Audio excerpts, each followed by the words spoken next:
যে বাড়িঘর ভাঙচুর করা, লোককে রাস্তায় থ্রেটনিং দেওয়া, বাইরে বেরোতে না দেওয়া, এটা একটা শখের মধ্যে ছিল। আর দ্বিতীয় কথা হচ্ছে সমস্ত জায়গা থেকে যত প্রমোটারি হয়েছে, নৈহাটিতে যত বড় বড় বিল্ডিং হয়েছে, সমস্ত জায়গা থেকে সমস্ত টাকা খাওয়া, যেখানে যেখানে এমন এমন, এটা আমাদের কাছে নথি আছে, যত বিল্ডিং হয়েছে বড় বড় সমস্ত জায়গায় নয় ওকে একটা করে খুব আবাসবহুল ফ্ল্যাট দিতে হবে, আর নাহলে ক্যাশ দিতে হবে 20 লক্ষ টাকা করে। এটা ওনার রীতিনীতি ভালো লাগার মধ্যে ছিল। আর সনদে প্রাক্তন বিধায়ক সনদে ধরা পড়েছে, আমরা খুব খুশি। আর একটু খুশি হব যদি ওনাকে কোমরে দড়ি বেঁধে নৈহাটির রাস্তায় ঘোরানো যায়, তাতে আমাদের নৈহাটির বাসিন্দাদের বুকে একটু স্বস্তি আসবে। এবার গ্রেফতার করা হলো নৈহাটির প্রাক্তন তৃণমূল বিধায়ক সনদ দেকে। তোলাবাজি এবং ভোট পরবর্তী অশান্তির অভিযোগে গ্রেফতার করা হয়েছে নৈহাটির প্রাক্তন তৃণমূল বিধায়ককে।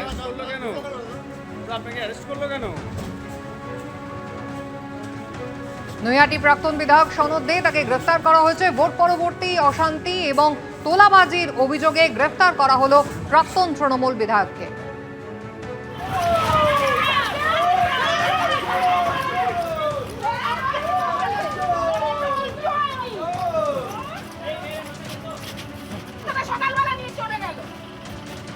সমীরণ পাল আমাদের প্রতিনিধি রয়েছেন টেলিফোন লাইনে। সমীরণ, এই সনদ দের বিরুদ্ধে কি অভিযোগ?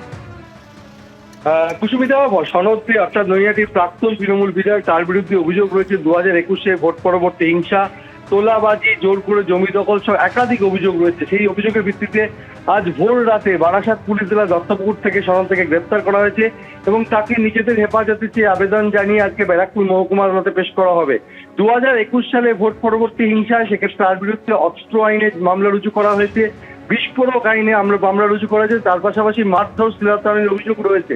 2021 সালে ভোট পরবর্তী যে হিংসা মামলা, সেখানে বিজেপি কর্মীদের বাড়িতে ভাঙচুর, মারধর এবং বোমাবাজি এবং অস্ত্র নিয়ে হামলা চালানোর অভিযোগ শুধু নয়, মহিলাদের শ্লীলতাহানি করার মতো গুরুতর অভিযোগ রয়েছে এই প্রাক্তন তৃণমূল বিধায়ক সনদদের বিরুদ্ধে।